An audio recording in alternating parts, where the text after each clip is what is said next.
Com os microfones na mão e a visão além do alcance para as notícias,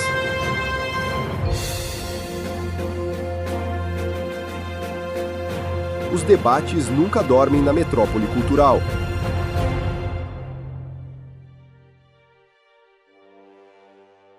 Sejam muito bem-vindos à nossa metrópole cultural. Eu sou o Gui, seu anfitrião, que insiste que o passado é sempre muito mais interessante. E hoje no debate vamos falar sobre um filme que nos devolveu a esperança de que existe cinema de arte também no streaming, e não apenas reality shows. E eu sou este. Passado, presente e futuro, cara, pra mim tá tudo acontecendo ao mesmo tempo, como dizia o Dr. Manhattan. E hoje a gente vai direto ao que interessa, o novo filme do Frankenstein, do Guilherme Del Toro. Com a questão central, será que esse diretor se sente o próprio Frankenstein tentando ressuscitar um personagem esquecido? E essa resposta, Gust? Bom, o ouvinte só vai saber se aguentar o nosso podcast pelos próximos minutos. Mas antes, vamos falar sobre as notícias que ninguém pediu e que iremos comentar, sim, no bloco de notícias.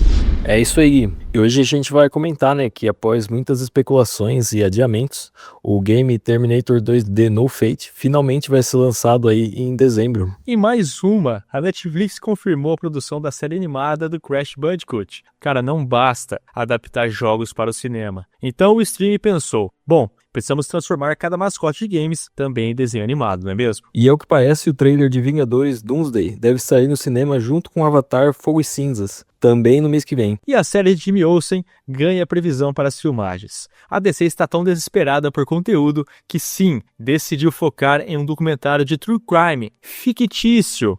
Isso mesmo, que só existe no universo da DC. Notícias.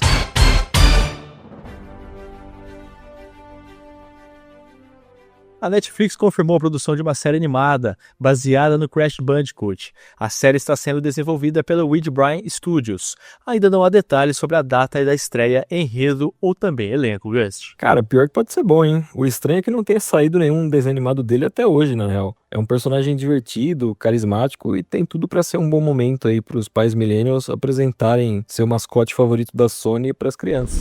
E após muitas especulações, Terminator 2D No Fate será lançado no dia 12 de dezembro, conforme revelado pela Rift Entertainment. Eles precisaram de mais tempo aí para montar as edições físicas do jogo, para que possam lançá-las simultaneamente com as edições digitais. E eu tô bem ansioso pra esse jogo também, cara. Gráficos 2D, nostálgico, minimalista. Acho que tem tudo aí pra ser um jogo perfeito pra jogar no portátil. E o aguardado trailer de Vingadores Doomsday fará sua estreia exclusiva nas salas de cinema, acoplado às sessões de Avatar Fogo e Cinzas em dezembro, ou seja, mês que vem. Uma tática que sublinha a dependência mútua entre os maiores blockbusters da indústria, para assim otimizar a experiência visual do consumidor, ou seja, você e eu. Sim, mas tá aí uma ótima oportunidade para ver o trailer em tela grande, como ele merece, ao invés de pequenininho na telinha do celular, em algum post do Instagram que nem abre direito. De acordo com as informações, o projeto da DC já está se preparando para as filmagens. A primeira temporada não será uma investigação criminal genérica não, mas sim um formato específico de true crime fictício. Isso mesmo, fictício. E o foco principal será o vilão Gorilla Grodd, o macaco telepata e megalomaníaco. Mano, por isso eu amo James Gunn, cara. A primeira temporada, de um seriado de true crime, e eles vão focar no Gorilla Grodd. Cara, a DC usando um gorila telepata pra fazer uma série de true crime é incrível, sério, perfeito demais. Eles transformaram o jornalismo investigativo em um podcast sobre um macaco criminoso. Já quero a segunda temporada pra ontem, acho que tem tudo pra dar certo. Gust, mas agora vamos esquecer a Marvel e a DC. É hora de vestir o jaleco de cientista louco para dissecarmos juntos o Frankenstein de Del Toro. O grande debate.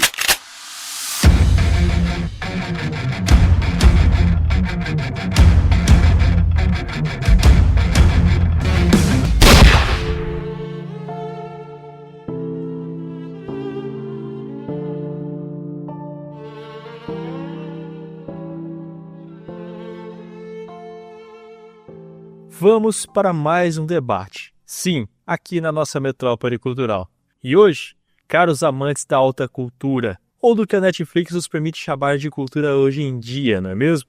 Vamos debater sobre um filme monstruoso e seguimos nessa jornada pelo cinema fast food, que Del Toro nos entregou. Fazer o quê, né? Fast food de vez em quando também é bom, né?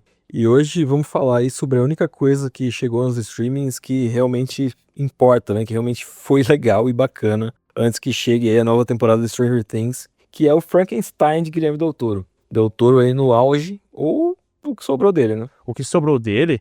Ah, Gust, que forma charmosa de começar, mano. Mas sim, o filme, a questão central, o cerne da nossa dor de cotovelo existencial. Será que só os monstros brincam de Deus? Eita, tá profundo hoje, hein, Gui? Mas a resposta é sim, cara. E francamente, o Del Toro brincou de Deus ali e criou um monstro. Um monstro maravilhoso, gato, diga-se de passagem. Por mais que eu tenha várias ressalvas aí com a marvelização do personagem.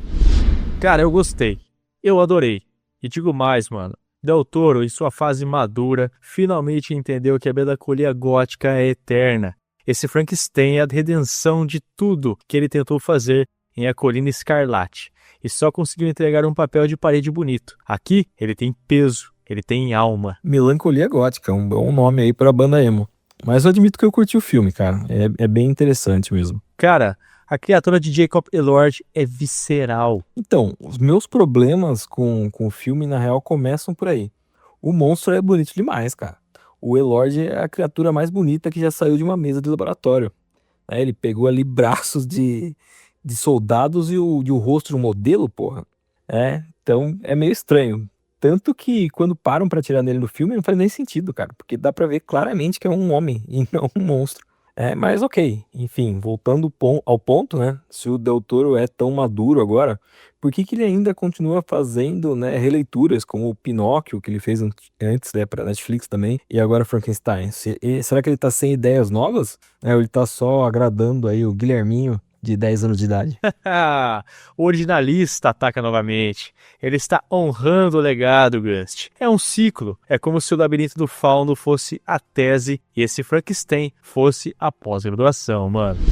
My maker told his tale. And I will tell you mine. Então, voltando, né, à filmografia dele, o filme até tem a mesma vibe ali, né, do orfanato que ele produziu, e tem essa melancolia, né, da casa grande, escura, cheia de segredos, que é algo que eu curto bastante, na real, né. Cara, é o arquétipo dele, mano. E funciona. Funciona, com certeza. Mas ainda assim, será que tinha necessidade de existir esse filme, né? Então, a gente já tem, né, o clássico, por exemplo, né, de 1931, que é um marco, né, que realmente precisava existir. Tem o dirigido pelo Kenneth Branagh, né, de 94, que tem o De Niro no papel do monstro, que é exagerado, né, mas tem ali o seu charme. Então, o que esse Frankenstein tem que os outros não têm, né? Além do viés super-heróico aí, né, que todo mundo tem reclamado, que trouxe um monstro com um fator de cura e a força do Incrível Hulk, né? Já que ele consegue empurrar a porra de um barco sozinho, né? Ele devolveu o drama pra criatura. A criatura de Del Toro tem a alma poética da Mary Shelley. Ele não é só um grandalhão, ele é a vítima, mano. É uma vítima, não é uma revolução, é uma reafirmação de uma obra-prima. Eu ainda sinto falta realmente de alguém trabalhando em algo realmente novo.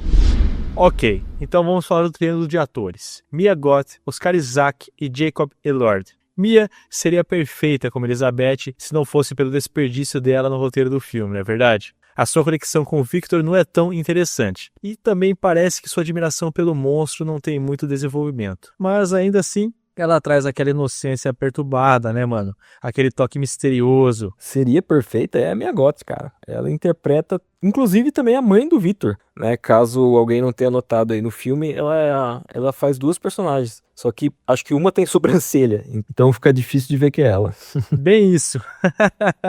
Ela é mesmo a atriz de terror suprema da nova geração, mano. Que melhor incorpora a tragédia no olhar. O Oscar Isaac, que ele é um cara que não dá sorte, né, mano? Ele costuma fazer muita merda. Eu odeio a nova trilogia de Star Wars. Eu acho o Cavaleiro da Lua, nossa, uma das piores coisas que a Marvel já fez pra TV. Mas, com o Victor Frankenstein, eu acho que ficou bem legal, cara. Ele mudou até o rosto. Eu não sei se ele fez a harmonização, mas ele tá com um queixão, assim, que parece um triângulo, cara. Ficou bem bacana. Ele é um cara dramático, né? Ele é um bom ator. Mas não sei, ao mesmo tempo, parece que o casting é preguiçoso, né? Se você precisa de um intelectual atormentado, né? E que fala bem, ele é uma escolha óbvia, né? Depois de Ex Machina. Isaac traz a arrogância científica necessária. E francamente, mano, ver Elord como a criatura e Isaac como criador discutindo é a cena mais foda do terror gótico. É a briga mais tensa desde que você descobriu que a Netflix ia colocar anúncios, mano.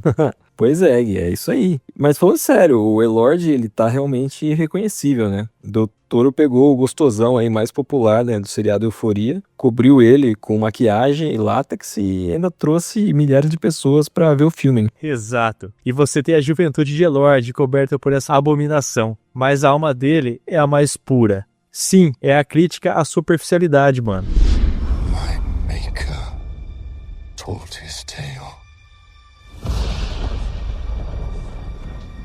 And I will tell you mine. Chegamos aqui a um ponto crucial, Gust. A blasfêmia máxima. A pergunta que separa os amantes do cinema dos meros consumidores de streaming. Será que o diretor, Guillermo del Toro, já deu o que tinha que dar, mano?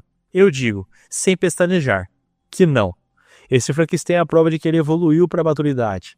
Ele está refinando o seu paladar gótico, mano. Refinando o paladar gótico é foda, cara. Acho que isso soa como algo que você lê em um cardápio de restaurante instagramável de comida ruim aqui de São Paulo. Ainda assim, ele é um diretor que sabe o que faz, né? Ele sabe como tirar um coelho aí da cartola. O coelho é sempre macabro e a cartola é sempre vitoriana, mas ele sabe fazer isso muito bem. É a magia que eu sinto que tá se repetindo um pouco, infelizmente. Como assim, mano? O mesmo coelho? Não, Gust. É assinatura. O que você queria, mano? Que ele fizesse um filme sobre adolescente, mano? Não, mano. Ele é o guardião da fantasia sombria. Então, o meu medo é que ele esteja se tornando nesse guardião que não consegue mais inventar coisas novas. Eu prefiro mais o Labirinto do Fauno, por exemplo, ou A Forma da Água, onde ele pelo menos tenta criar algo ligeiramente novo. Se você pegar Pobres Criaturas, por exemplo, cara, é uma puta releitura de Frankenstein que eu acho muito mais interessante.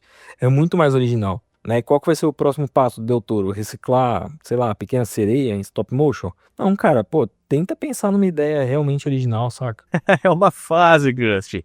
É a fase do artista que olha pro passado para entender o futuro. É uma busca pela pureza. Ele está se despindo das pirotecnias, mano. Cara, não sei se ele tá se despindo das pirotecnias, até porque ele tem um monstro que parece ter saído de uma revista em quadrinhos, né? Pra mim, ele se despiu da originalidade. Isso sim, ele tá jogando no seguro. Inclusive de colocar, né, esse fator super-herói na história. Ah, então todo o sofrimento, toda a fotografia estoniante, tudo é uma jogada de marketing, então. Não, Gui, mas vamos ser sinceros, ele tentou coisas novas, né? Por exemplo, em Círculo do Fogo, ainda que pareça bastante Evangelho, né? Ele tentou aquele romance bizarro, né, da Forma da Água, que é um dos meus favoritos dele. Mas ele sempre acaba voltando aí, né, pra essa temática gótica triste, que, né, admito que não é ruim. Bom, ainda é melhor do que as outras coisas que estão saindo, não é verdade? E digo mais, o próximo projeto que ele não adaptar vai parecer que ele está se parodiando, mano. Ele não pode mais fugir de si mesmo. Então, essa é a minha prova, esse é o problema. Ele tá tão imerso, né, no próprio estilo, que qualquer coisa que ele fizer que não seja um monstro gótico, a gente vai criticar e falar que ele perdeu a mão. Acho que hoje ele é refém do próprio sucesso. É que nem o Shyamalan lá, que a galera sempre espera uma reviravolta no final. A hora que não tem, você fala, porra, achei que era um filme do Shyamalan. E acaba decepcionando, né? Então o Del Toro hoje é o próprio Victor Frankenstein dele, né? Acorrentado à criatura que ele mesmo criou.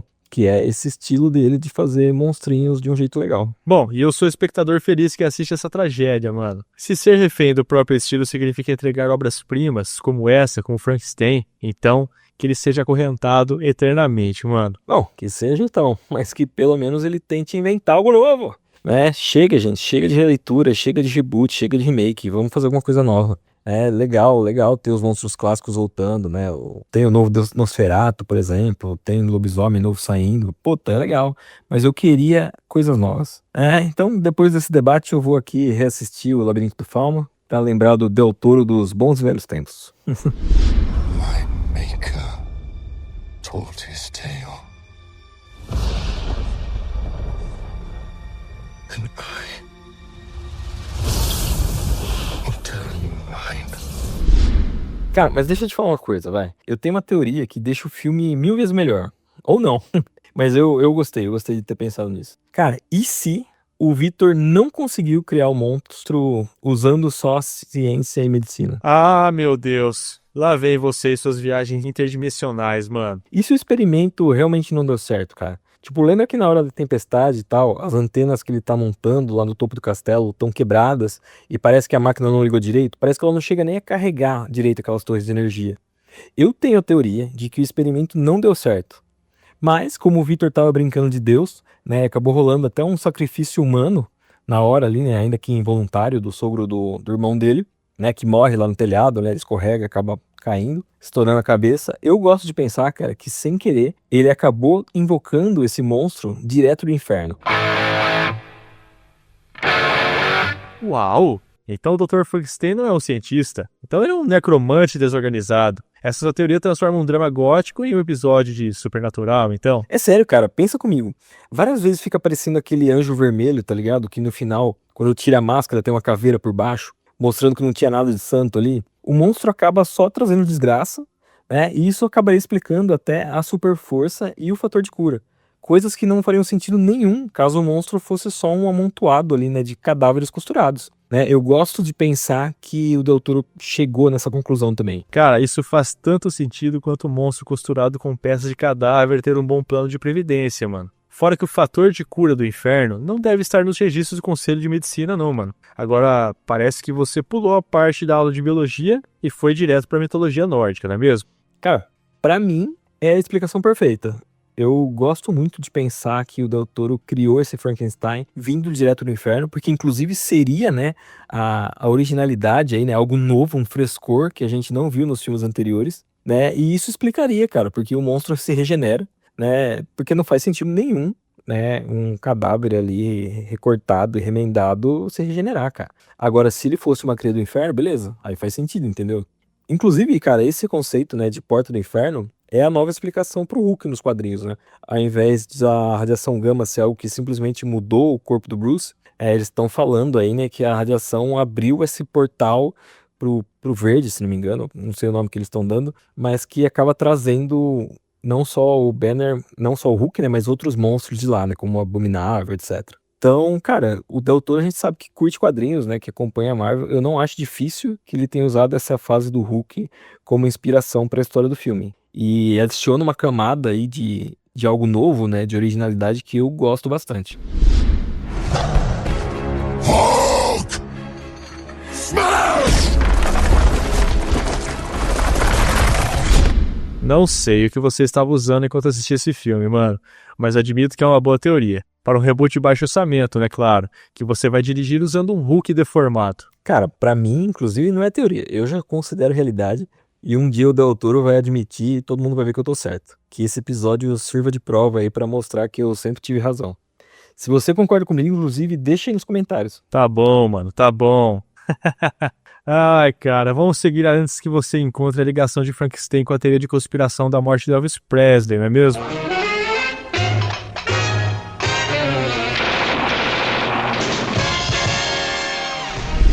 Enfim, apesar dos pesares, né, da falta de originalidade, é um filme excelente e fica ainda melhor se você acreditar na minha teoria de que o Frankenstein aí não é fruto da ciência e sim de magia negra. Mas, ainda assim, eu acho que ele só funciona porque a gente já conhece o Frankenstein, né? É um parasita aí que honra o hospedeiro. Se esse filme tivesse um nome diferente e fosse sobre, sei lá, um açougueiro que cria um golem, será que ele faria o mesmo sucesso, né? Será que ele teria tanto buzz ao redor dele se não fosse dirigido pelo Del Toro? Ou é só a nostalgia, né, que faz a gente curtir o filme? Cara, você é impossível. O legado é a base. O que você queria, mano? Outro filme sobre zumbis correndo? Del Toro está nos dando o terror de verdade, o terror filosófico. É o homem que tenta ser Deus e falha miseravelmente, mano. Eu adoro quando o homem falha, e falha em grande estilo.